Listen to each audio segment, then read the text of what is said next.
Okay, hey, good evening, class. I see everybody. Hello, Cassandra. Do you go by Cassandra? Yeah, I do. Okay, making sure it's not a Cassie or something like that. Okay, Heather? I mean, I also take Cassie, sorry. Yeah. Okay, all right. Good to know. Hello, Heather. I take it you go by Heather. Okay, good. Helen? Yes. Okay, very good. And Guadalupe? Everyone calls me Maggie. Maggie, thank you. That's Yeah, what I'm hoping I get at least one nickname out of the bunch of you. Good. Okay, Maggie. How did you get the nickname Maggie? because everyone calls me by my middle name, Margarita. So they just call me Maggie. Yeah. Okay, fair enough. Okay. Well, I see. Yeah, you do have an M as a as an initial here on my list, so that goes to it. Good. Julia had written me earlier. Said she would not be able to attend tonight, but would be looking forward to seeing the Zoom recording. And so we will do a Zoom recording. We'll do it every week. So if you're ever unable to attend the Zoom class, as long as you watch a Zoom recording, you'll get credit for attending. The drawback clearly is that if you're not actually in class, you don't get a chance to ask questions, or but you can certainly hear it all, and so it'll be worth doing. So so we'll make sure and do that. So we'll continue to loop Julia in. But good evening and welcome. My name is John. I don't think I've had any of you in classes previously. And so, but I know I did have Julie about a year and a half ago. So that was, that'll be an advantage for me with her. At least we have a little bit of connection from the past. But I would love to just get to know you guys a little bit more tonight and begin to kind of set the course for what we'll be doing with this class. This is Bib 438, which means it's called Biblical Perspectives for Educators. And it's called that because we're kind of going to do kind of an overview of the whole of the Bible, which is kind of a little daunting, a little intimidating at times. But if you'll hang with me for a while, I know right now probably everyone is here because you have to be here. It's a required course. But it is an enjoyable course, and especially if you have some interest in the Bible or have attempted to read the Bible in the past and found it frustrating or confusing, then this is exactly what this class is for. But it also helps us kind of transition, take some of the things that we will see in the course of studying the Bible, learn a new panel or pattern, excuse me. Okay, I got distracted there. Heather couldn't see anything, so I'm not sure exactly what to do for Heather. I think she may be trying to log back in. So pattern for interpreting the Bible, and from that, then we'll get a chance to get better to understand how to then apply it, or then to allow it to begin to shape a little bit how we see things, and especially from a perspective of being educators. I think it's really a kind of a critical piece. And so glad to be with you guys. Let me do a real quick introduction of myself, and I'll get a chance to get to know you guys a little bit as well.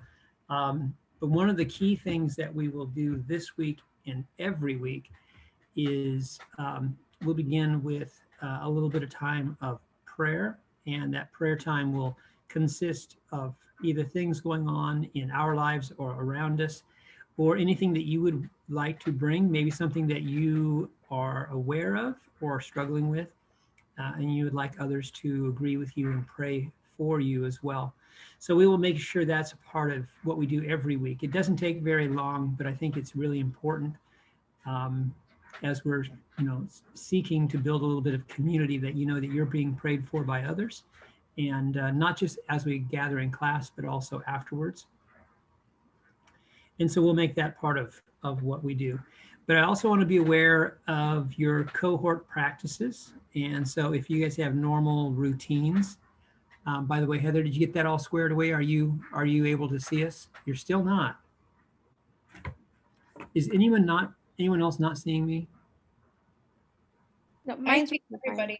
Okay, so it is working. Okay, because it would not shock me that I had done something wrong and no one was getting my feed, because, well, I'll be honest, me and technology, we're really not on speaking terms most of the time. So, but I do use it as best I can. So we'll keep working at that. But I just want to give you guys, yeah, good. As long as you can hear, that's good, Heather. Thank you. So, but we'll go ahead and get started with our prayer, and then I'd like to hear a little bit about your practices as a cohort, how you guys fit together, and then I'll give you a real quick overview of who I am and part of why I love teaching this class, and then we'll kind of jump in. We'll jump into kind of our initial outset about how we're going to approach the Bible, why it's important for us to do so. What are some keys for us that we want to hopefully give you in the way of tools for interpreting the Bible moving forward, and then we'll kind of take off into Genesis 1, the very beginning of the Bible, and then we'll call it a night. So we'll probably be here. I'm gonna guess it will be here till at least 7:30. Maybe push a little later. We'll see how it goes. If there are other questions or things we need to address. But with just the 5 of us here tonight, it should go pretty quickly. And if we have questions, we can deal with them really easily. So we'll begin with that idea of praying for each other. So would anyone be willing to offer up either a prayer concern or something they'd like us as a class to be in prayer for as we get started? I would probably say just for all of us to be successful in this course and all of us to work through smoothly with assignments and just wish everybody luck. Okay, thank you, Helen. Yeah, I will pray for that because that is an important piece. I know, how do I say this? I know that would probably be a concern or a prayer for any class, but especially for classes like this one that are outside of your major, maybe outside of some of your comfort zone where you're feeling a little less confident in your abilities because you don't know really what's going to be required, maybe in a class that's on the Bible. I get that. And so we will pray for all of you as we get started here tonight. Thank you. Anyone else?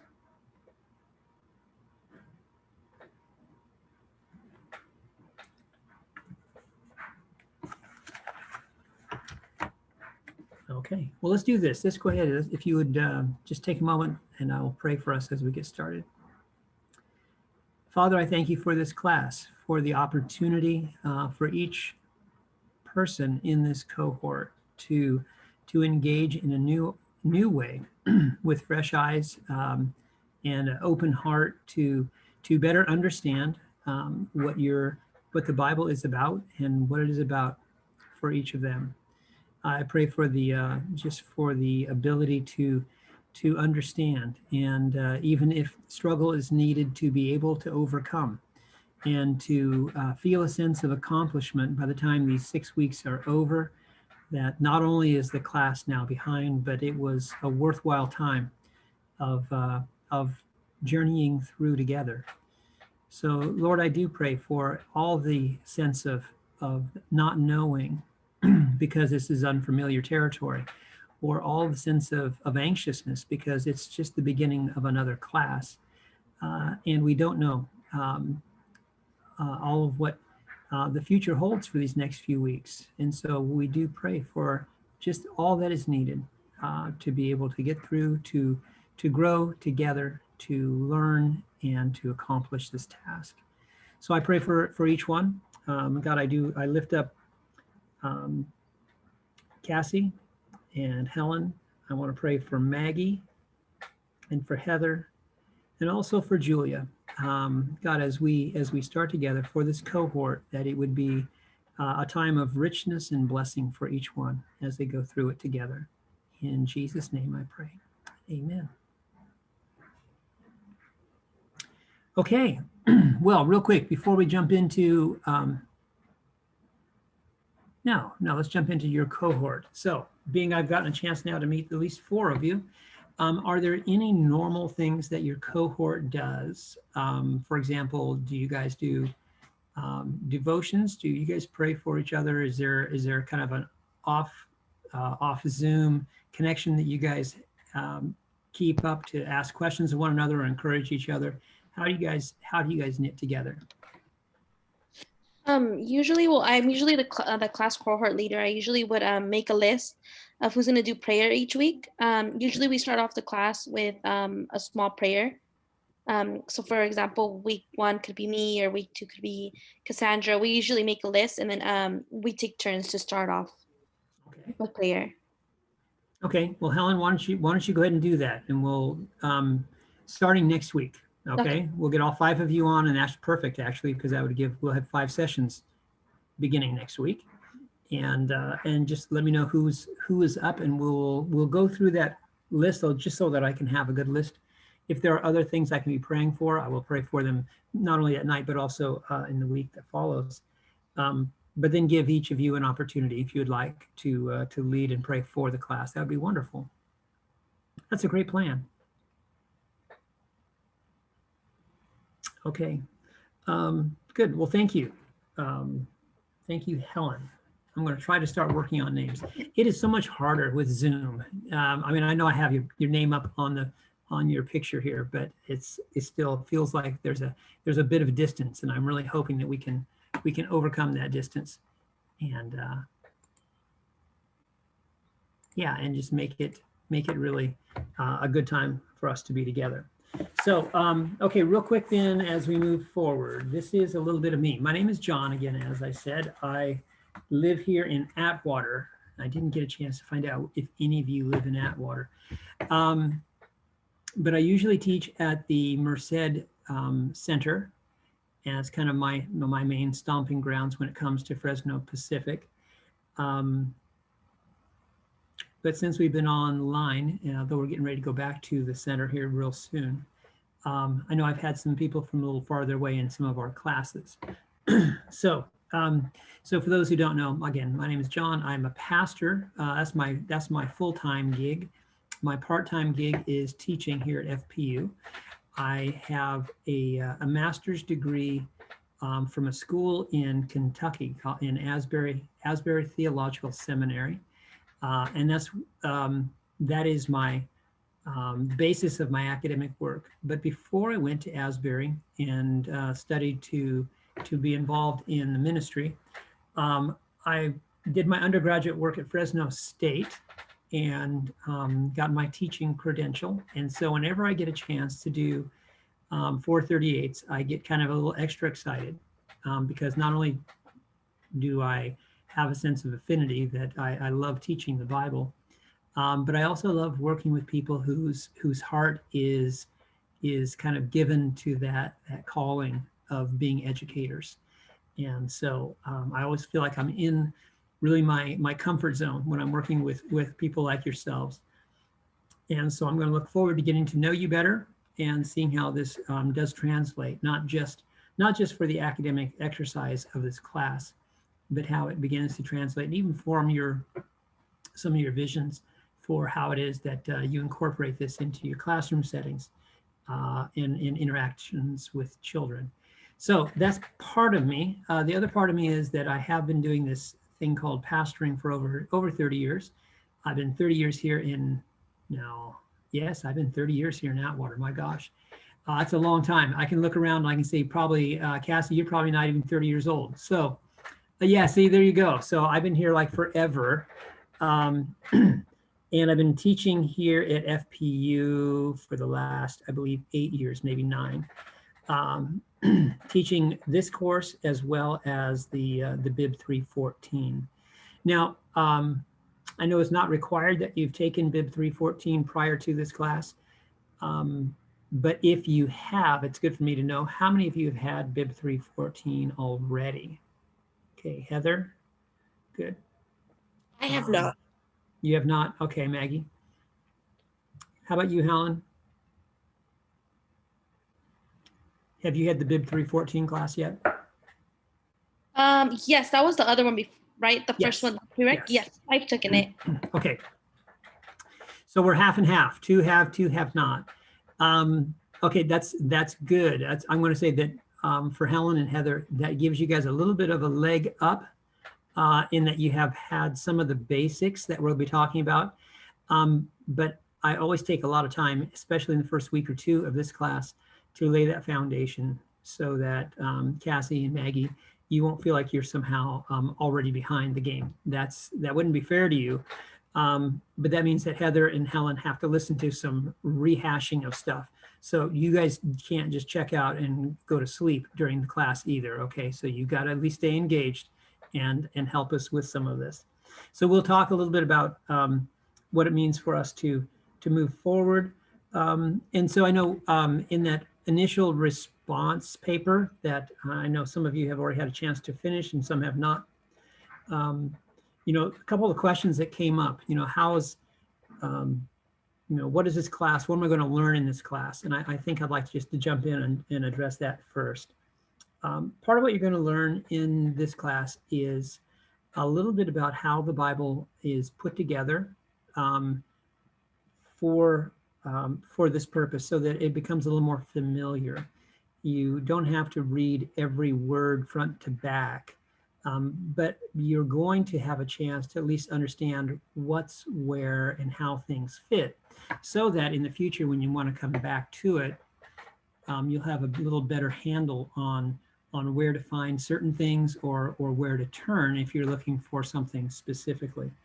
The other thing that makes that is helpful is we'll also talk about some of the different types of literature or literary genres that we have in the Bible, because the different the different styles, literary styles or different genres of material require us to be able to take different lenses to them. We understand them differently. We'll talk about some of the rules of engagement, some of the rules of interpretation, how they fit when the material is a certain type, and how they would be different if it's a different type of material. And we'll see that's kind of how it all fits together. The other thing that we will do, and if you've had the other class already, you already are familiar with this. We're going to teach a very specific model for interpretation. So everybody who takes this class comes away understanding a little bit, at least, about a method of interpretation. We refer to it as the three worlds method. The three worlds method basically says that we're going to look at any given text, any biblical text, and we're going to look at it from three different vantage points. First one is what we call the historical world. And then the historical world is the background. Who was the author? What was the historical context of the time that the author was writing in? What were some of the things that might have been assumed because at that time and in that place and in that culture, those would have been assumptions. And the more you can understand about that, the clearer understanding you can have about what the original intent of the author was. And so we wrestle first at that level of what we call the historical world. Secondly, then we take it and we look at it what we call the literary world. So actually what is being said, what kind of a vision is being cast, what kind of a picture is being painted, what's going on in this particular text. That's where we talk about the different types of literature or literary material in the Bible. Is this a parable? Is this a piece of history? Is it a law code? Is it a piece of poetry? There's all kinds of different literature in the Bible. And so as we get to understand and look at it from that literary perspective, and we then begin to apply the rules of interpretation of that, we can maybe get even closer to what the original intent of the author was. And then finally, we have a third view, and that's called the contemporary world. And the contemporary world, what makes it interesting is that it is been taking that truth that we have been wrestling to try to find and applying it into our present situation.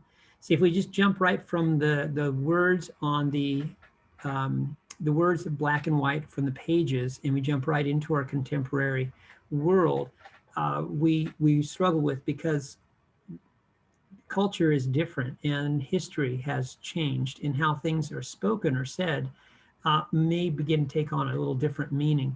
And so we can sometimes get a misinterpretation or completely a wrong interpretation if we jump straight into that contemporary world without doing the other work first.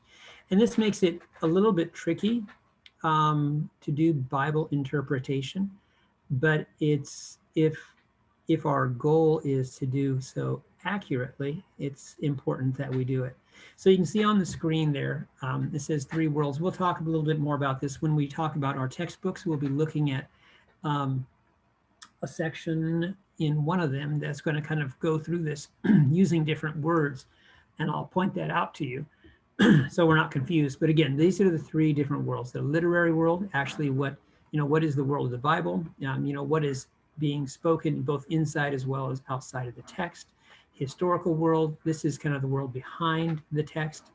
As we look again at the places, times, situations, the people who are involved, because that all plays into how the author is going to craft his story.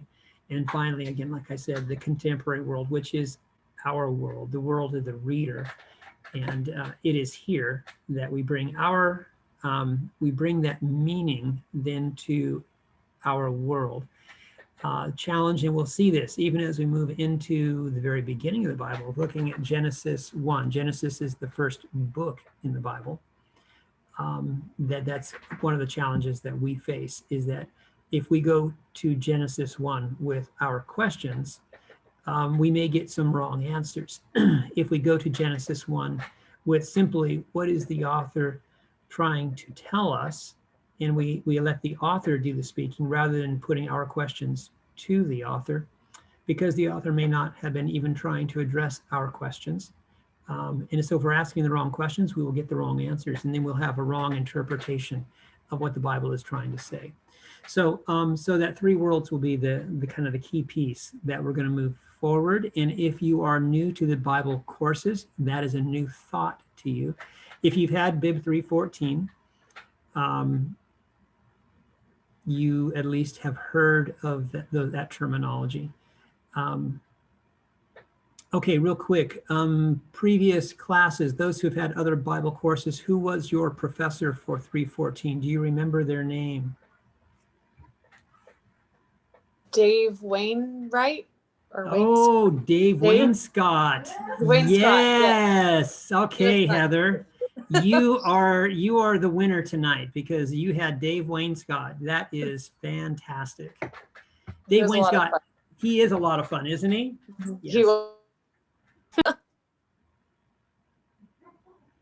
Yeah, you're going to say, gosh, I wish John was more like Dave after a few weeks with me, because Dave is a lot of fun. He is a great guy.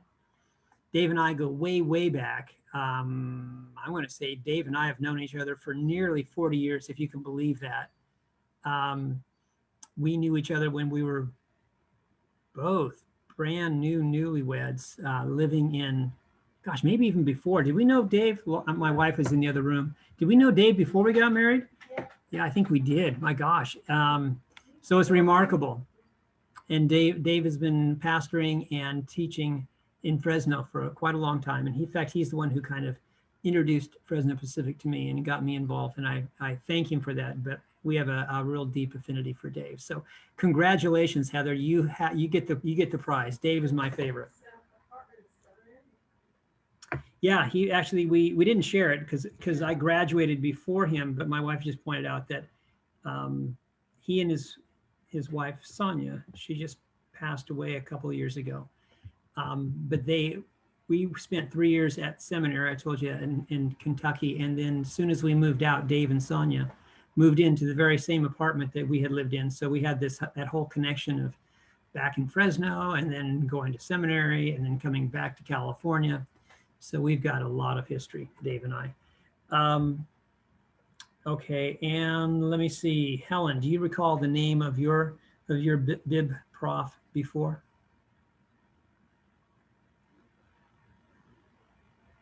All right, I'm not hearing you, Helen. That's okay. We'll move forward. Yes, there you go. I was saying that I had Mike Spinelli. Yeah, I know he was. Yes, Spinelli, Mike Spinelli. Yes. Okay. Well, excellent. Yeah, Mike does a lot of stuff online. He used to live here in Fresno, but then he moved away, but he still does a lot of work with FPU. Good. Mike's a good guy. Yeah, I didn't know him. I haven't known him for 40 years like I know Dave. But I've known him through Dave, and Dave introduced me. He's a great guy, so good. Glad to have you on board too. So again, Three Worlds is not new to you guys, is it? You've heard the terms. We know where we're going. Good.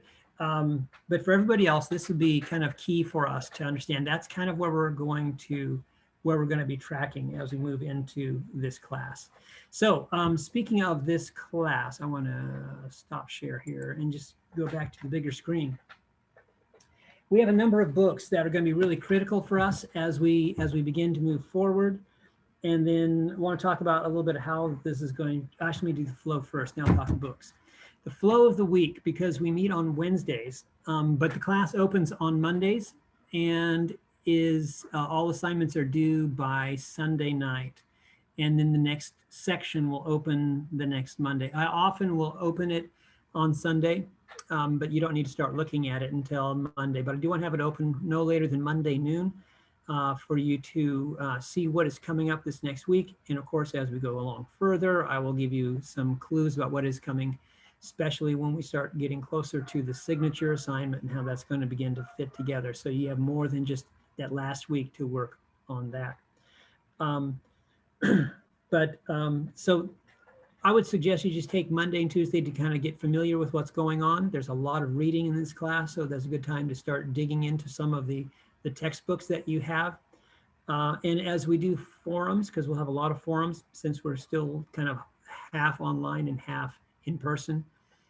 As you do the forums, try to get those accomplish by Friday night to give the weekend for people who need to read what you wrote and so they can respond to you, because all the forums are going to ask you make an initial post and then respond 2 times to other cohort members.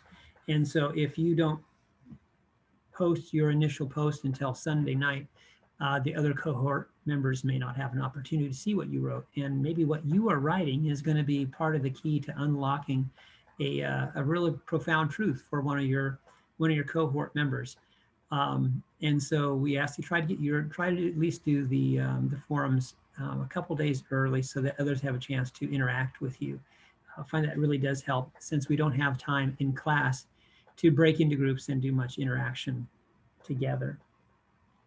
So, and I also find that Wednesday night classes is kind of good, because then we can say, hey, what are the questions? Or I can walk through the Moodle with you. If there's something that's unclear, then we can begin to deal with it. And if it needs to be readdressed, if I can address it, I will. If I need to change it, I will.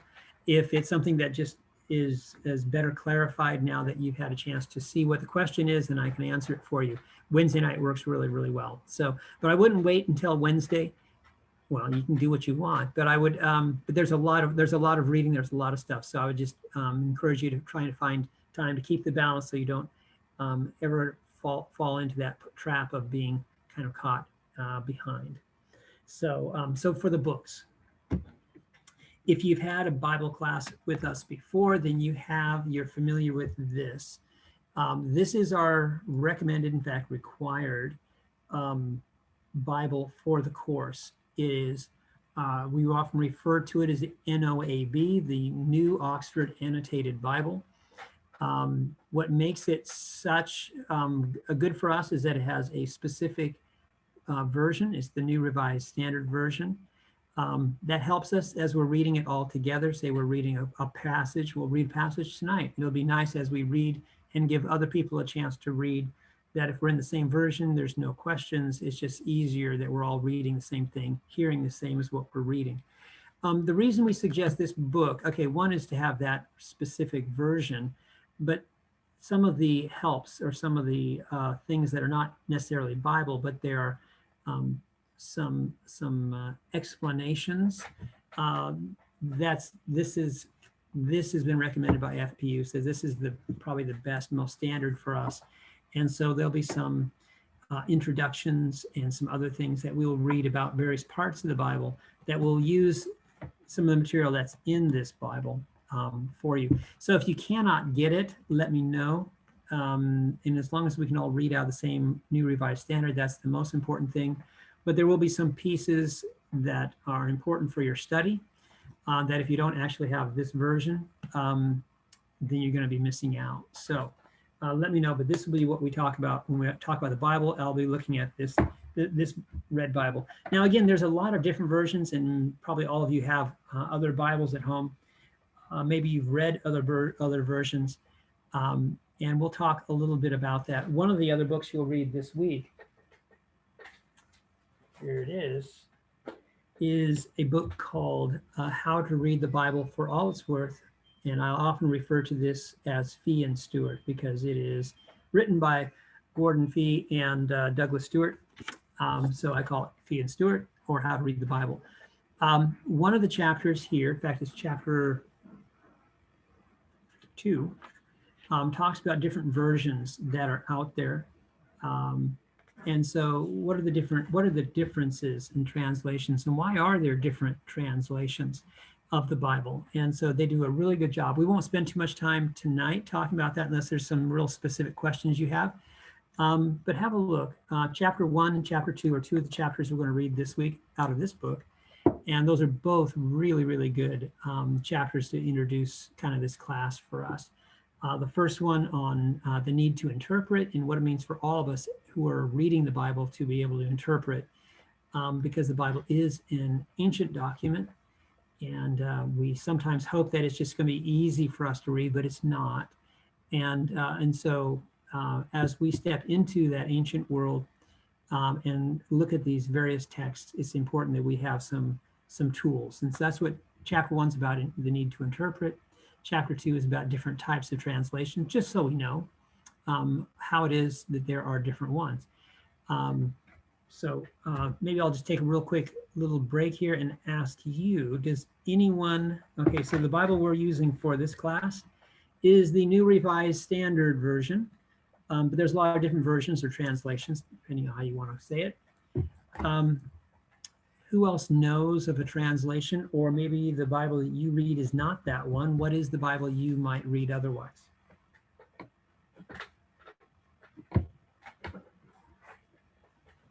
This one required for the class, mine's not here yet. It should be here tomorrow or the next day. But this is the one that I have, the New American Bible, the St. Joseph edition. Oh, okay, okay. And does it say what, does the New American Bible, that one I'm not familiar with, unless it's, sometimes they have a different version, but they give it a title too. So, okay, real good. Thank you, Heather. You're welcome. We'll hear it a little later when we turn to Genesis 1. I'll have you read a little bit so we can hear how different it might sound from our New Revised Standard. Anybody else have a different Bible or a different one they use, or the different Bible they have?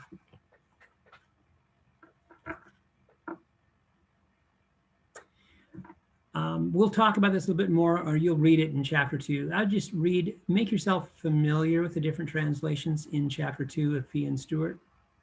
You don't bog down on it. It's not that important that you become an expert on the different translations. But there's some basic differences, and it's good to know why they're different. Because one of the questions that I always get asked is, well, there's so many different versions. Which one is the right one? And that's an impossible question, because there really isn't a right one. Just there are different translations, because as translators look at it, sometimes they make different priorities. And so you'll understand that a little bit more as you look at that chapter 2 in Fee and Stewart, that it really is about trying to best understand how do we take something from another language and another culture and put it in a way that makes sense to us. And so we have to, there are some ways of doing that interpretation that are a little bit nuanced. And so, and it leaves room for variation. And none of the translations that I'm aware of are wrong or bad. They're just different. And so, but we'll be focusing on this one. Okay, some of the other books that we're going to be looking at, and again, for this week, you'll need this one, because there's a couple of chapters and a couple of opportunities to interact. We'll come back to that in a bit. This is the other main book that we're going to read, actually 2 more main books that we're going to read. This one's called God's Healing Strategy by Ted Grimsrud. And in fact, we'll come back and we'll talk about this a little bit more too. But I always find this is really helpful. And this is one of the 2 books that only educators get to read. I wish actually some of the other classes that I teach for like the social justice class or the business class or the leadership class, I wish they would read this as well, but they don't. This is only for educators, and it's a really good book. It's very helpful in helping us understand kind of how the Bible fits together and what some of the main themes are, the different parts of the Bible, so that it gives you some tools so the Bible doesn't seem quite so weird or so far away, so removed. There's a book that we will read, but very little of it, but it's still required. And if you haven't got it yet, don't worry, because we won't use it for the next couple of weeks. But it's Upside Down Kingdom by Don Craybill, which becomes, if you've had Bib 314, you remember it, because this is the main book for that class. So if you had Bib 314, you've already got this one. And if you haven't yet had 314, even though you get it, you say, we only read like 3 chapters. Yeah, you'll read the rest of it at the next class. It's going to be the main ticket for the last one. And finally, the last book that will be a kind of a key for us in this class is this one by Bonnie Miller McLemore. And so that's what it goes by. Often we refer to it as Miller McLemore, but it's called Let the Children Come. And it is I think it's a really interesting, because it goes in a real different direction. It doesn't really track with our, very closely with what we're going to be looking at the Bible. But it kind of runs kind of as a partner to help us understand a little bit of psychology, both from a biblical perspective, but also from modern psychology, how to understand the development of kids, as well as how we see kids and how we treat kids. And I think it becomes a real interesting kind of a side partner for us in this class. And so you'll see we'll have assignments most week rooted in one or more of the chapters that we'll be reading out of Miller Macklemore. So those are the books. Any questions on the books? Anyone having trouble getting them other than Heather, who's only a day or two away from the Bible? I'm also currently waiting on them. They said they should arrive here by Friday. Okay, Helen. Now, do you have any of the books from the class previous? Yes, I have the I believe the one that goes into debt with Matthew. Uh-huh. I have that one. I still have that one on my book, on my ebook. Okay, good. Yeah, the Craybill, Craybill Upside Down Kingdom. Yeah. Good. Okay, well, do the best you can, Helen. And Heather, if you're looking for other books as well, just do the best you can, read the ones you have and then try to keep up. If, say, for example, you don't get your book until Friday and there's assignments that you can't do or readings that you can't do, and out of those readings, there are like forums or what have you can't really participate in, don't stress. Because I will be giving a little extra grace next week as far as deadlines and such, if you need an extra day or two, because the books didn't arrive on time. I want to recognize that that's just part of the nature of things. And especially now, things aren't moving as quickly as they used to move. And sometimes they don't arrive on time the way we might hope they would. Still recovering from the pandemic, and sometimes either the mail or the shipping, or even there's maybe a back order that we wouldn't have had to deal with 3 years ago, but now we do. That's not your fault. I'm not going to blame anyone here for the pandemic. And so just let me know. For example, I'm not going to get this assignment or this one in this week. Write me a note and email, just say but I'll get my book tomorrow. I'll be on it right away. What I don't want though is to get it stacked up on you where all of a sudden week 2 or 3, you're a couple weeks behind, and then you're fighting an uphill battle all class, because then that takes away the joy of the class, and then you're looking at ways to cut corners to just survive, and that's not what the class is about. We're not trying to make it so it's difficult to survive. We want you to enjoy as well as to learn and grow in the class. So those are kind of the key deals here for us. So let me go. Yeah, so the Bible. Let me talk about the Bible. Yes, our big red Bible. If you want to look, you can. I'm going to put up on the screen though, just a little bit of an overview of how the Bible fits together. If you want to look, it's on Roman numeral VII. It says contents. It's contents of the Bible, but it's looking at, on that page, VII, it looks at a page that is all about our the Old Testament. And so I want to just pull that up.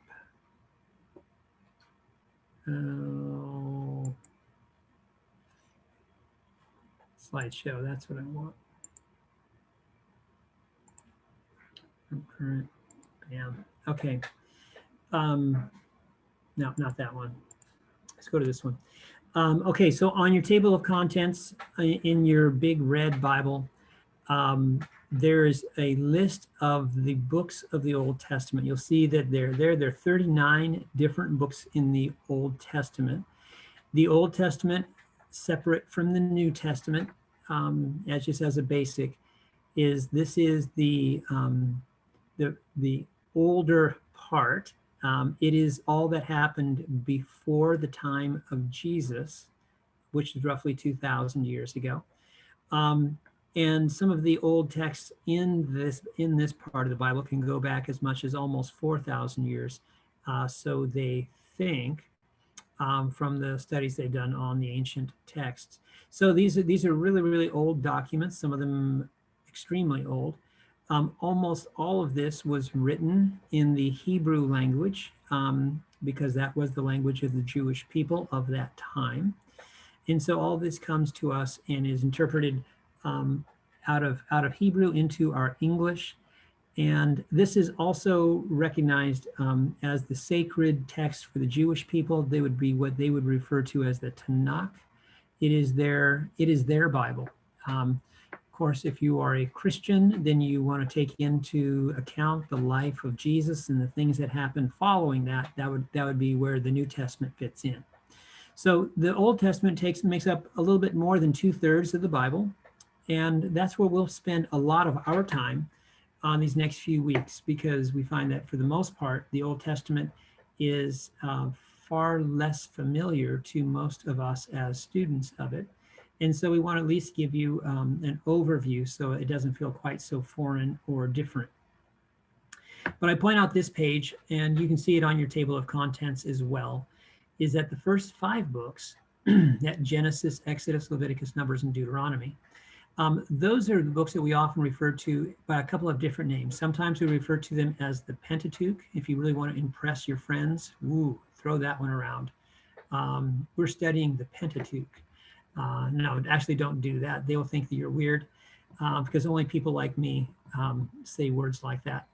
But they're also referred to sometimes, especially in the Jewish context, as the Torah, or sometimes as the law. They're the first 5 books of the Bible. We have in those 5 books a number of stories, some of them ancient, and we'll be looking at that a little bit tonight and this week, as well as much of the Old Testament law codes, which is kind of where we're starting with tonight, recognizing that we're beginning in the beginning, but we're also looking at some of the law codes, and we'll find those in those first 5 books. Those books of the law, books of Torah, or the Pentateuch, but those are the first 5. And then again, and this is one of the challenges of reading the Bible front to back, is often we think that it's all going to be chronological, and it's really not. The Bible is organized by type of material. So we have the law code there at the beginning, those first 5 books. And then we have, beginning at the book of Joshua and going down to the book of Esther, we have, those are what we refer to as the Old Testament historical books or history books. So this is the story of ancient Israel that begins from the time when they came into the land that we now today call Palestine or Israel. And that begins in the book of Joshua. And then it runs down and then the history kind of stops when we get down into the time frame of the book of Esther. And so we'll talk more about that, what those time frames are. But those books do run in a chronological fashion for the most part. The only shifting around is that First and Second Chronicles, First and Second Kings kind of overlap. They kind of tell the same stories oftentimes from different perspectives. But the rest of it is kind of historical, Joshua being far older than Nehemiah or Esther. And then we move up to the top of the screen here. We have a section called Poetry or Wisdom Literature. And this is a section right in the middle of the Bible that begins with the book of Job, Psalms, Proverbs, Ecclesiastes, and Song of Solomon. And this is a completely different type. It's not that these letters or books came after the history books. They didn't. They actually were written in the midst of, but they serve a different purpose. And so they've been kind of categorized by their type and put here in this section. And finally, the Old Testament, you can see it's a large group, about 16 of the final books of the Old Testament, beginning at the book of Isaiah and concluding with the book of Malachi. This makes up the rest of the Old Testament, and these are the books that we refer to as the prophets or the prophetic books. And we'll spend a good section on them so you get a better feel for what they're about. They're really unfamiliar to us, even what we want to do with them. Sometimes it's a little bit of a challenge, but I just want you to know that that back half of the Bible, or the back half of the New Testament, is a certain type, again, prophetic material that we'll get a little better chance to see. Now, again, there is a separation, Old Testament and New, and the books of the New Testament are all newer than all of the books of the Old Testament, but they also are categorized by the type of material. Again, we have a historical books that maybe you're more familiar with. For example, the Gospel of Matthew that we studied in Bib 314, but also the other gospel accounts, Mark, Luke, and John. And then the book of Acts, which is the story of the early church, that first generation of how the church began to grow. And those are all historical books. They, similar to the history of the Old Testament, take pretty much a narrative form. And so they're kind of stories told and woven together in a narrative form. And again, different than other types of the material. In the New Testament, then we have a whole lot of letters. And maybe you knew this, maybe you didn't know this, but a lot of the letters, and they come either letters by Paul, the majority of them were written by one individual to different churches or communities or other individuals. And finally, then there's other letters written by others, not Paul. And you can see the names there. Most of those are referred to by the name of the author. And then the final book of the Bible is a book called Revelation. And that is a completely other, and we'll touch on that just slightly at the conclusion of our class. But we don't spend a lot of time trying to interpret it. It's more of a apocalyptic in nature. And it has some very interesting and difficult imagery to translate. And so it's of all the different types of biblical literature, is by far the most challenging and most difficult to understand and interpret. So we won't spend much time on it, but I do want you to know it's there, and that's kind of how the Bible is put together. So we're going to start tonight, and I want to touch on. I'll come back to Phoenix Stewart. Let's take a look at the very first book in the Bible. That would be the book of Genesis. So if you would take out your big red Bible or something like it, we're going to go ahead and turn to Genesis chapter 1. Right at the beginning, Genesis is the first book in this book of books, and chapter 1, of course, is at the beginning. And so in our Bibles, if you're reading with the big red Bible, it's on page 11.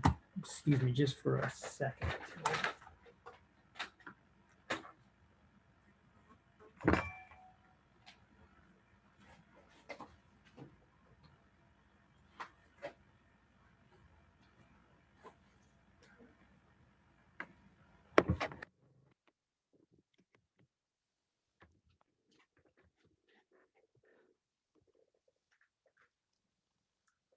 Because one of our assignments this week, in fact, it's going to be number 1.3, is going to come back and look here at this section. So we'll at least get familiar with it a little bit tonight, and just give us a little flavor for reading the Bible together. And then we'll take a look at that assignment 1.3 in our Moodle, and how it fits, and how our reading tonight is going to help us with that assignment. Okay. So what we'll do is, does everyone have a Bible? Even if it's not the red one? Okay, good. Okay, what we're going to do is we're going to read through this chapter 1. And in chapter 1, it's going to be a story of creation. And so as we read about the story of creation, I would like you to look for or listen for patterns or repetitions. And then as we step back, have a look, because I want to ask some questions about how it is God is depicted, or what kind of a sense about this God character. If all we had was Genesis chapter 1, what would we be able to surmise about who the central figure of this chapter is, and what's he about? Also, because the Bible is written for us as humans, I want to ask that kind of the inverse question. You know, what does it say about us as humans? Because since we are the audience, there's going to be a message in this for us. It's not just about God, but it's going to also do a little bit of interplay here about who this God is and how he is related to us or how we are related to him. And so we'll take a look at that. But again, first thought is just listen. What are the words I hear being repeated? What are the patterns that I begin to see? What can we make of a piece of literature that is crafted in such a way? And then we'll ask those questions. There's a couple of questions just about what do you take away from it as a basic literary question. What do you take away from this God character that we are being introduced to here in Genesis 1? So to begin with, I will read from verses 1 through 5, and then I'll need another volunteer who can take a few verses after that, okay? So let's start here with chapter 1, verse 1. It says this: in the beginning, when God created the heavens and the earth was formless, void, and darkness covered the face of the deep, while a wind from God swept over the face of the waters. Then God said, "Let there be light," and there was light. And God saw the light was good, and God separated the light from the darkness. God called the light day, and the darkness he called night. And there was evening, and there was morning, the first day.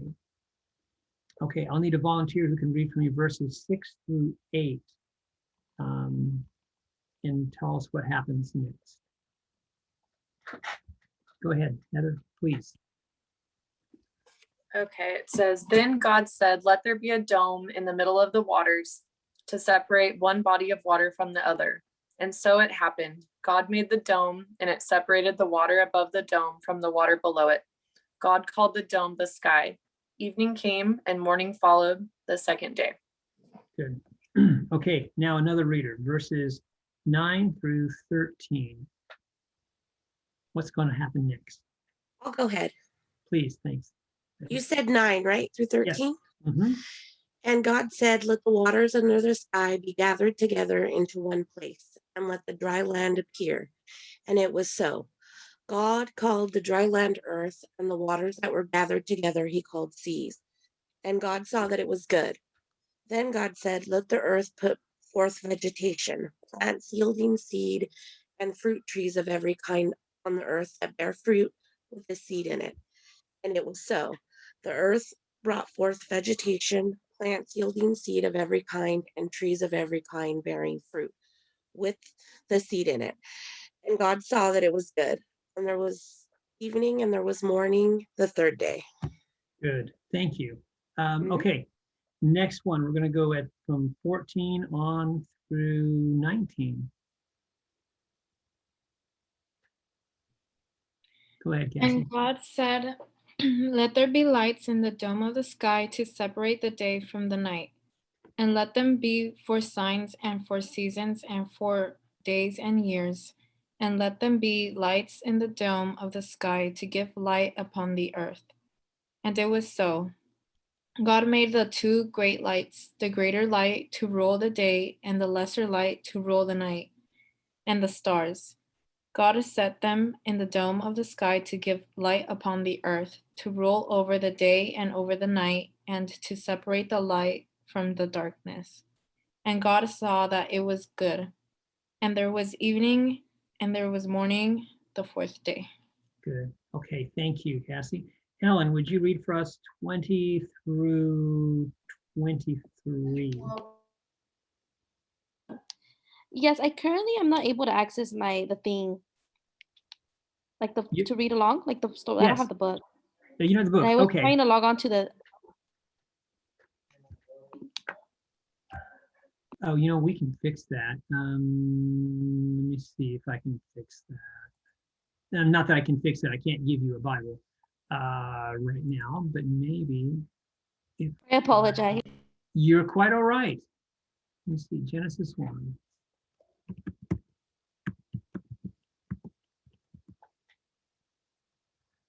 Okay, and I said we were going to look at what I said, verse 20 through 23, right? Okay, Yes. so let me go back to my Zoom. Here we are, Zoom. We're going to share the screen. Here we go. Okay, so I'm going to scroll down. There it is, 20 through 23. Go ahead. Can you see it on the screen, Helen? Yes. Okay, go ahead. It said, and God said, let the water teem with the living creatures. Oh, hang on a And second. Helen, I'm sorry. You're doing beautifully, but I did something wrong. And that is, I got the wrong version here. I want to get the New Revised Standard, don't I? Because that's the one that FPU says. New Revised Standard, there it is. Oh. And I can't get to it. Wouldn't I be doing?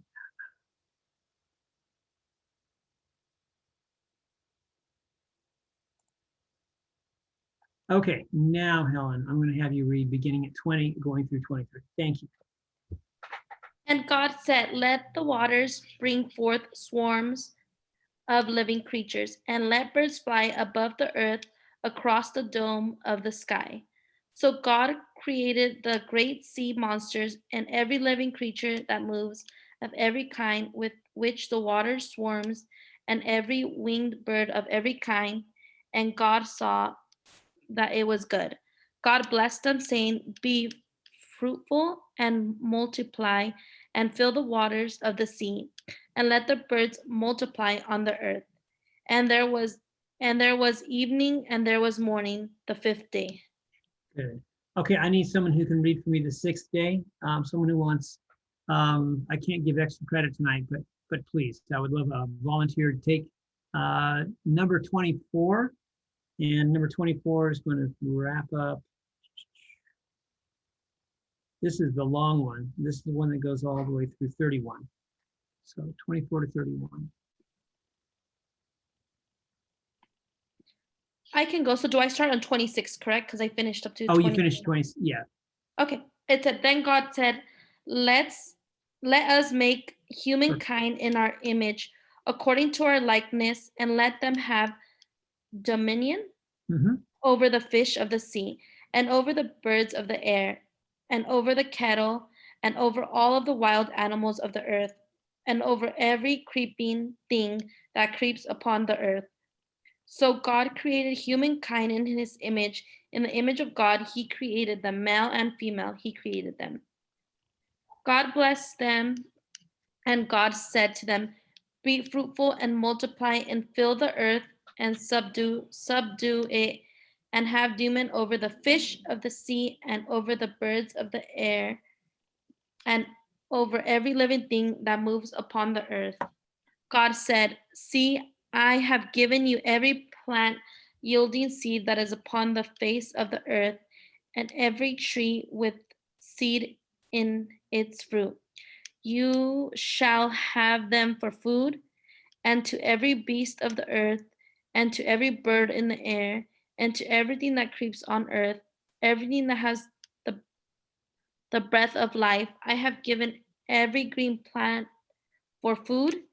And it was so. God saw everything that he had made, and indeed it was very good. And there was evening and there was morning, the 6th day. Okay. Then chapter 2 finishes up this because it doesn't really end neatly here at chapter 1. Chapter 2 finishes this way. It says, thus the heavens and the earth were finished in all their multitude. And on the 7th day, God finished the work he had done. He rested on the 7th day from all the work that he had done. So God blessed the 7th day and hallowed it, because on it, God rested from all the work he had done in creation. Okay, so that is the opening story, this creation story that we have to start with. Interesting thing to take note of, that the Bible is, though it's really an amazing way to start this very long book. But probably the most fascinating part for me is then the very next thing that happens in chapter 2 is it tells another creation story that doesn't exactly match up with this one. Or I shouldn't say doesn't match up, but it is so radically different from it that we have to really look at the perspective of what is the point and how do they fit, and what does it mean for us that we have two strikingly different creation narratives going on side by side. here as the Bible begins. So before we jump into chapter 2, let's do a little bit of just looking really hard at chapter 1. What were some of the things that you heard repeated, either words repeated or patterns that were repeated or phrases that were repeated? And what do we begin to make of that? Then we'll turn our attention to kind of the theology of chapter 1. What's going on? Who is this God character that chapter 1 is introducing us to? And who are these human characters that we're supposed to, in some way, begin to relate to? So first, what were some of the initial, what did you hear as each of you read or listened to others read about this chapter 1 in Genesis?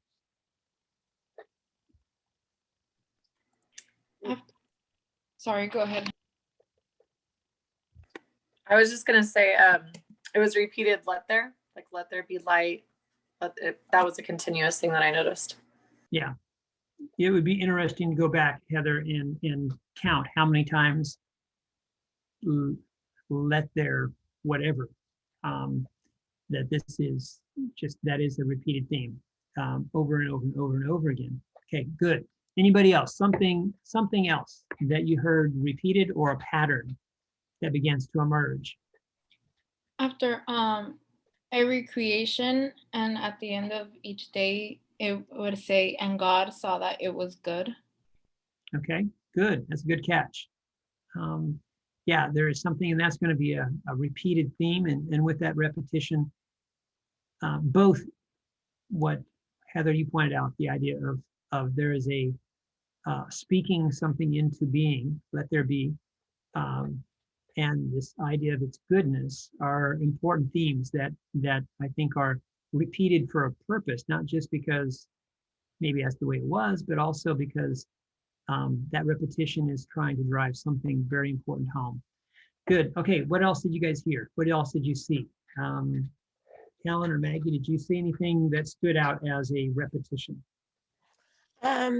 It was, and God said, that was continuously repeated. Yes. So God's doing a lot of speaking here. We're not sure just from this story exactly who he's speaking to, but maybe he's talking to himself. I don't know. But yeah, God is doing a lot of the speaking here. And that's how all this creation is coming to be. Good. Anything else?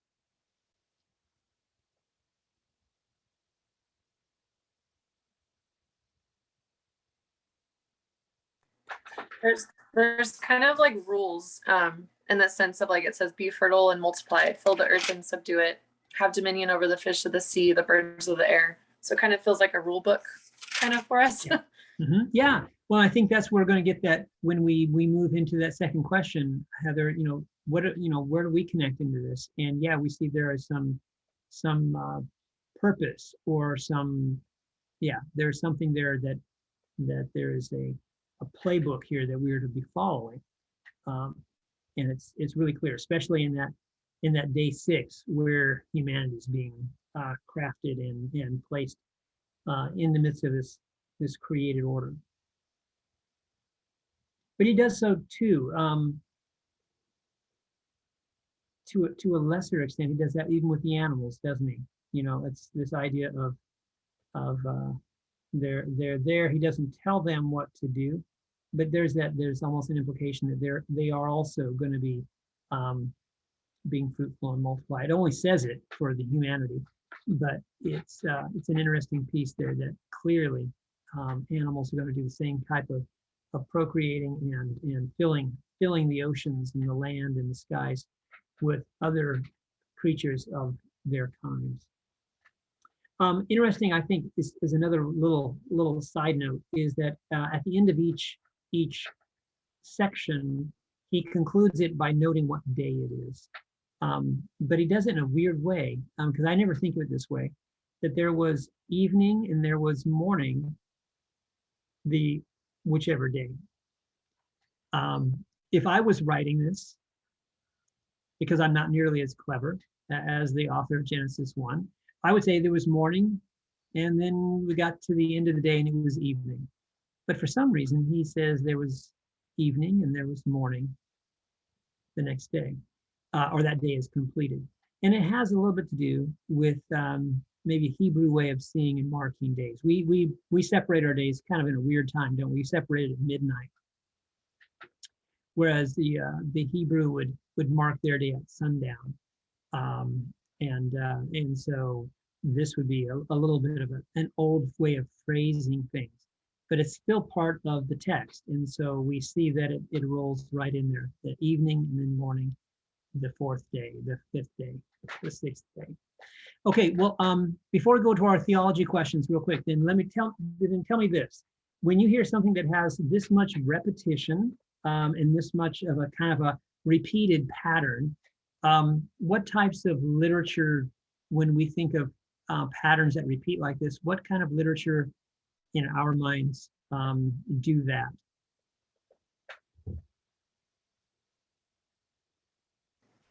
A poem. Poem. Okay, good. Yeah, poetry does that, doesn't it?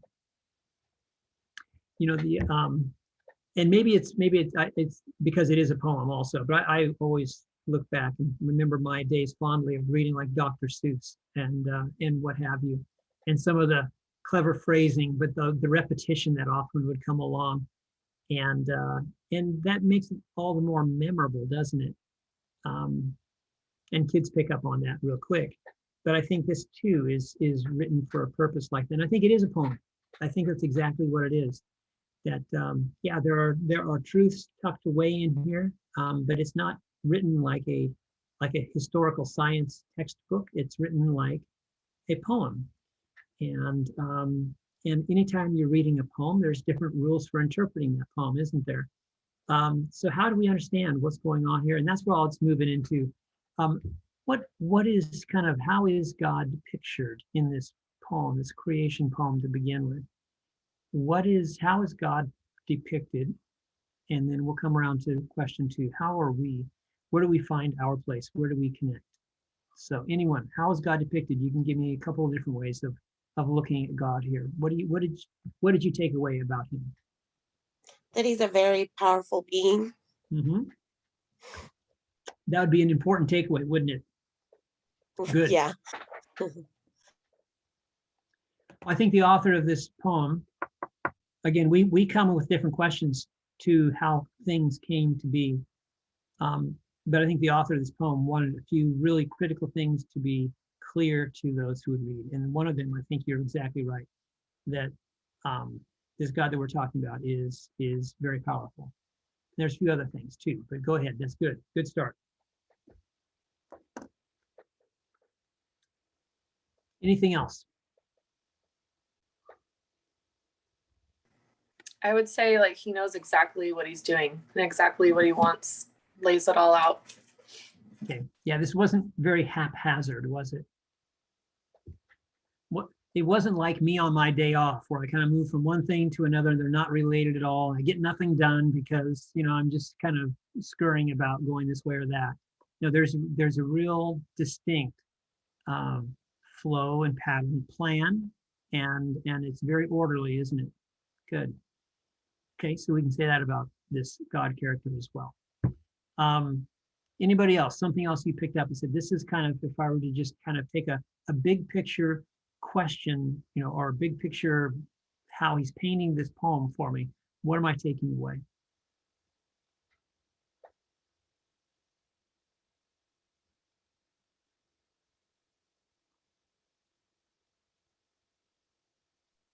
He's a creator. He created everything, or Good. us, You know, fruit, animals. yeah, Maggie, you know, that is something that it sounds like it's almost too basic, but it really is very foundational, isn't it? So as we then, you know, as we begin to move to the question about how do we fit into it, it seems to indicate that everything that is, and everything, so therefore everything that we see has its source in his creativity. And that's really a pretty profound statement when you think about it, not just when it comes to people, but everything that's around us.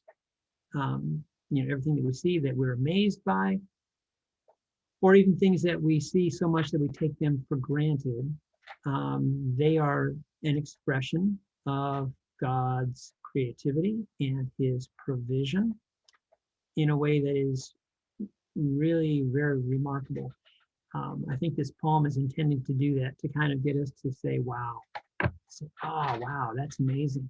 And say, not only that's amazing because, I'm looking at Half Dome or looking at Yosemite Falls, and I'm thinking that's amazing that creation's this, but it's to say the creator behind it is amazing in this way. Good. Okay. There's a few others we could take time, but I'll leave it to be. Again, when we get to lesson 1.3, and we'll take a look at it in the Moodle in a moment. But you'll see there's going to be a little bit more of just wrestling with what do we see here in this creation account about humanity. What is it? What would you say if our takeaway is to understand where this kind of puts us in the midst of the beginning of this story? What does it say about us?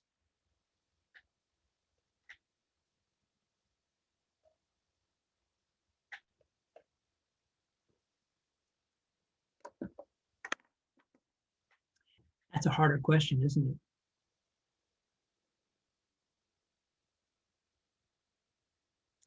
Well, just in that day 6, what does it say about what humanity, how we're created, maybe what our role is in this creation account, but also, on the deeper level, what does it mean for us to be part of that same created order that is so remarkable because of the just the variety and the provision of the creator who kind of put it all together this way. So before we get to that last question, what are some of the things it says that we either are or are to do?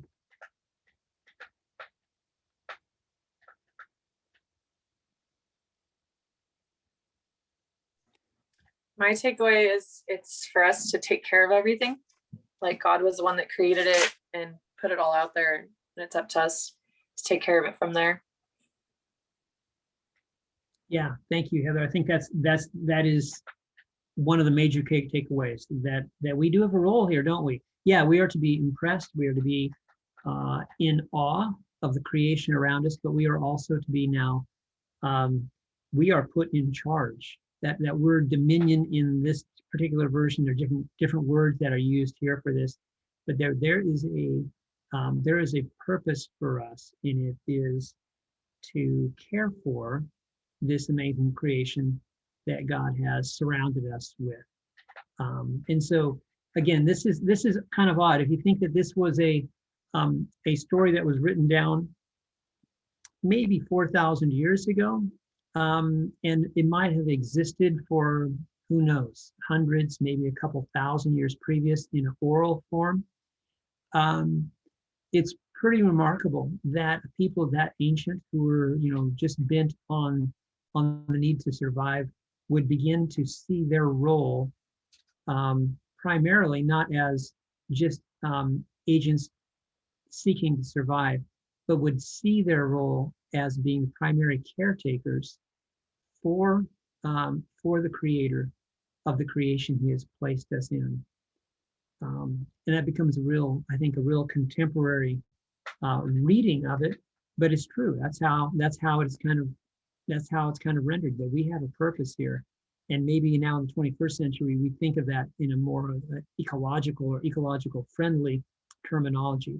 But even 2,000, 4,000, 6,000 years ago, this book, as it's being formed, and the community around it that's being formed, that we see that we have a part to play in this.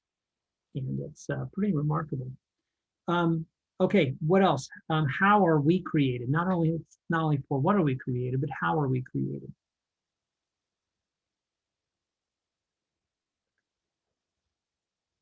I'm looking for something out of verse 27.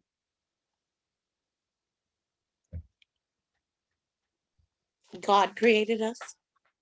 Okay, it was God who created us, but how did he create us? It actually gives a specific pattern here, which is interesting, because now we've got to wrestle with what does that pattern mean. But yes, what's the pattern? So where he says that he created humankind in his image, or no? Yes, exactly. Okay. Yeah, exactly. That there's something about each and every human, if we take this story seriously, the author is trying to put us in the midst of the story, that there's something about each of us and every other human that has ever existed, that we bear something of the image of God. And I don't think that's a literal, we look like God looks, because quite honestly, there's a lot of diversity in how we look. And I don't think God has hair on top of his head and a head on top of his shoulders and all the things that we have. But there is something of God's image that we are created to bear, to carry, to be marked by.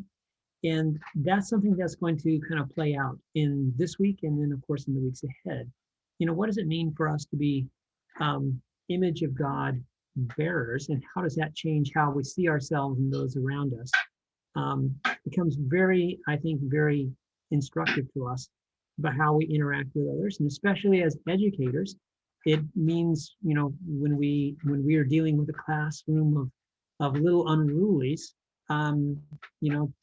to remember also that they, like we, or if we come home after a day of dealing with little unrulies and we feel defeated, there's still a sense of significance that each of us bears because of this image that this document says, this poem of creation says that we bear something of his likeness, that we are crafted in some way in his image. People have debated what that means for hundreds of years, whether that means we are creative, like this creative God that we just saw depicted here, that we have the ability to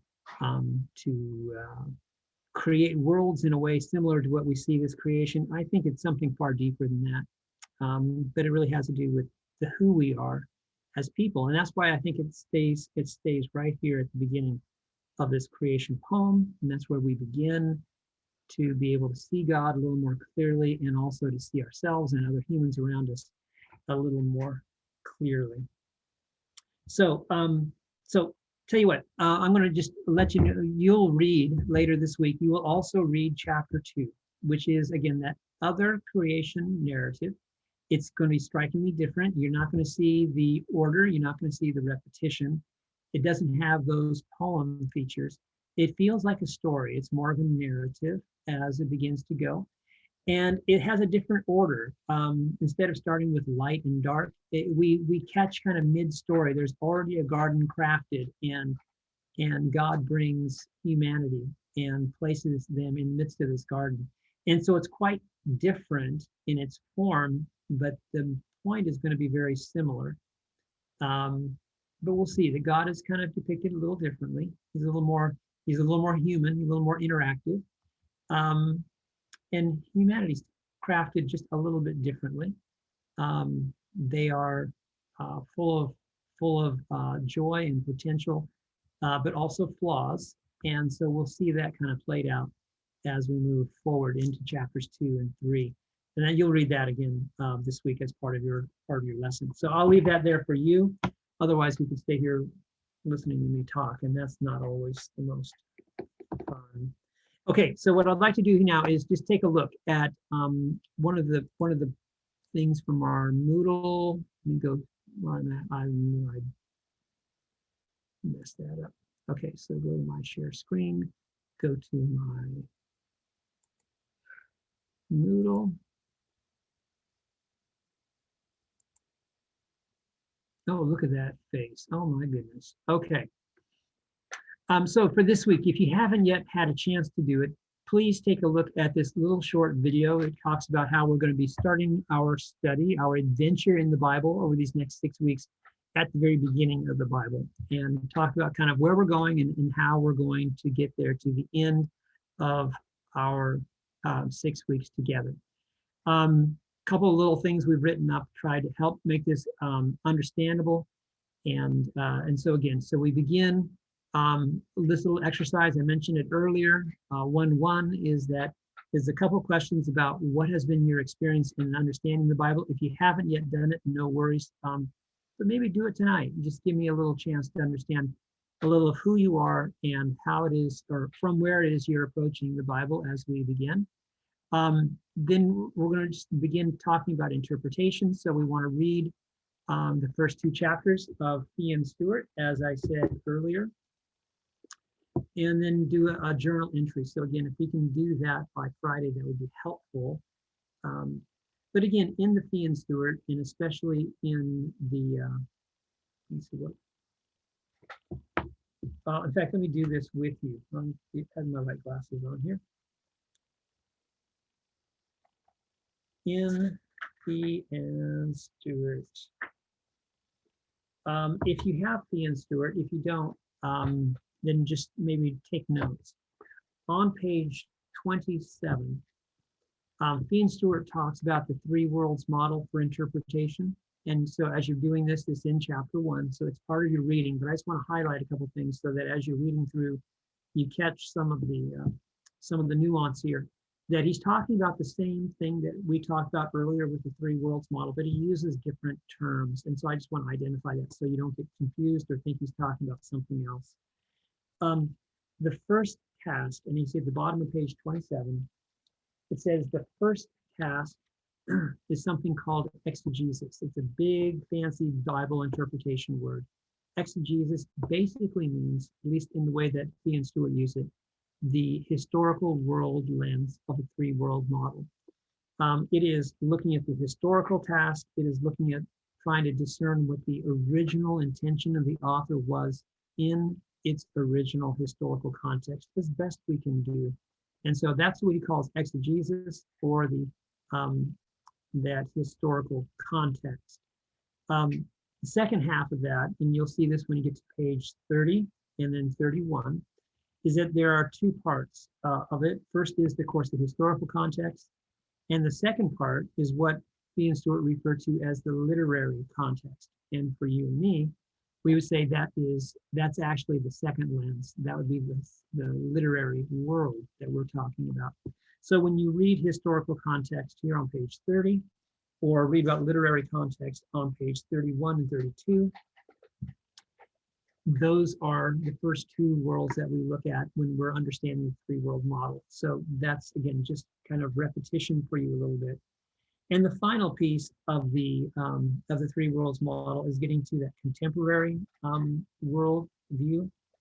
And on page 33, Fee and Stewart refer to that as hermeneutics. Again, a tricky Bible interpretation word, but it's the terminology. It'll probably be on your vocabulary quiz in about a month. So just watch these words like exegesis and hermeneutics and understand that that's all part of the same Bible interpretation model that we're teaching. They just do it in like 1A and 1B and then 2, whereas we generally break it out and make it 3 distinct points to make as far as interpretation. So as you're reading chapter 1, again, especially in that pages 27 through 31, 32, and even 33, those are really key pages in that chapter to help understand and really cement this 3 worlds model for you. So that's what 1.2 is about. And then 1.3, I'm going to just click that open. There's going to be a little bit that we're going to look at here. There's another video. Actually, it's a great video, about 6 minutes long, by Dr. Sandra Richter. Talks about, kind of goes back into a little bit of what we just looked at in the creation poem, and brings up some other things, including she's going to raise up for us what she identifies as the controlling question for any time that we're looking to do an interpretation of a biblical text. That is the main point of interpretation. And so it's a great little video. Sandy does a good job of crafting that. And then the second part of our forum that you will do, you will interact a little bit with that Sandy Richter video, but then you'll also be asked to interact a little bit with this book, the God's Healing Strategy by Ted Grimsroot, asking for, in 2 or 3 sentences, to identify Grimsroot's thesis, which you can find on page 23 and 24. And so I'm going to give you guys a leg up because I think it's really important that we see it together. So I'm going to turn to page 23 and 24. If you have Grimm's Root, I would have you turn to it and again have a pen ready, because at the bottom of page 23, that's in chapter, it's the beginning, first page of chapter 1. At the beginning, Grimm's Root is kind of giving an example, or not example, he's given an explanation for why he wrote this book. What is the whole purpose? And you're going to see it at the very bottom of 23 and the top of 24. This is going to be his thesis, the premise that he is writing to prove, and that he will use the rest of the book to demonstrate it. And so at the bottom of the page, Grimm's Root says, the Bible as a whole tells a story, what I will call the story of God's healing strategy, God's bringing about of salvation. That is, the Bible tells the story of God's work to restore wholeness to the human-divine relationship, to human relationships, and to relationships between human beings and the rest of creation. So what Grimm's Root is saying is that if we understand that as the primary purpose, he says the rest of the Bible can be interpreted through that lens. And so that becomes his thesis, why he refers to the book as God's healing strategy, because he says it is in that strategy of bringing healing to those three primary relationships that we can understand all of the Bible if we look at it through that prism. So when it says identify it, I just identified it for you. And so all you got to do is go back into that into that paragraph and pull from that what you understand he is trying to say, and say that's his thesis. And if we go, as we go on, you'll have other opportunities to say, how is he demonstrating his thesis in chapter 2 or 3? It's good to know exactly what that thesis is. So that's why I wanted to identify it and kind of give it to you as a little bit of help moving forward. And then that's it. And then you just kind of do that, you post it, and then I'll have a look at it. But it's a simple little, less than 500 word, doesn't need to be long. Just deal with those three things. You know, a little bit of looking at the first few chapters of Genesis that we kind of began to open up tonight with, watching the video and interacting a little bit about some of the primary points of Bible interpretation, and then dealing with Grimm's Root's thesis becomes about 500 words worth of an assignment. It's very, very short, very brief. But again, if I see your main points, I'll be real happy to give you a good full score on that one. And then that becomes, that's 1.3.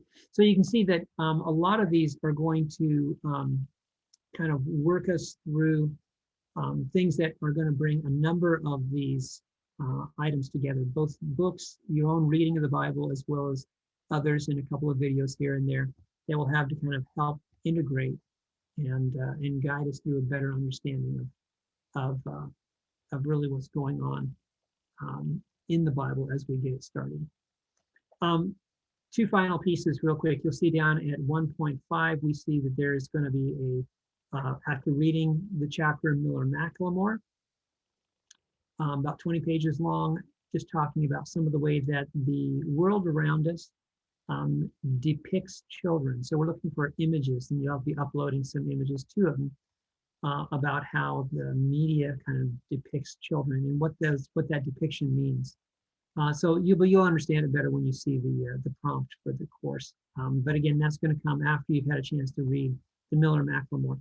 And finally, the last piece that I think is kind of important is there's a video. It's on YouTube. It's a TED Talk. I don't know if you've seen TED Talks before, but this one's done by a fellow named A.J. Jacobs, and it's really pretty clever.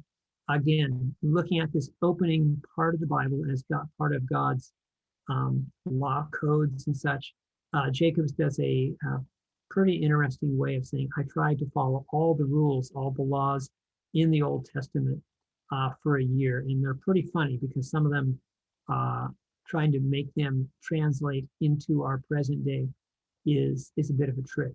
So we'll watch that, enjoy that, interact with one another around it. It's a great fun video to watch. And that'll be the course of this week. So we get that done by Sunday night. We're all in great shape. So do we have any questions either about the assignments for this week, the books that are before us, or anything else pertaining to how we're going to get started tonight? question for. I know a lot of assignments they say that due at 6 o'clock. Many of our other courses would do them at midnight, like 11:59, the night, basically the night that they're due. Would they Okay. still be due at 6 o'clock, or would it be the 11:59? You know, if I will go through and try to change them, but otherwise, you know, I don't mind. Usually, you know, that 6 o'clock is probably an old leftover. If we were doing face-to-face class and our class was beginning at 6, I would make the deadline to turn them in 6 o'clock when we arrive in class. But you're right, because we're having this done by Sunday. Sunday midnight is absolutely fine, Helen. Okay. So if you see 6 o'clock, disregard it. Just know that it's done by the end of the week. Any and all these assignments each week will be by Sunday night. I have a question about the writing format. Is there one you prefer? I know with our other courses, it's an APA, but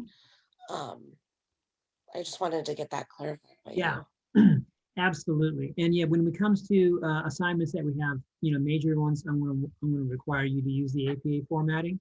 But for things like some of these smaller ones, like 500-word essay or a forum, there's no reason to really do anything special with the formatting. And I think you'll see that as we move through. For example, this week. Yeah, no, there's really nothing that needs to be any special formatting for this week.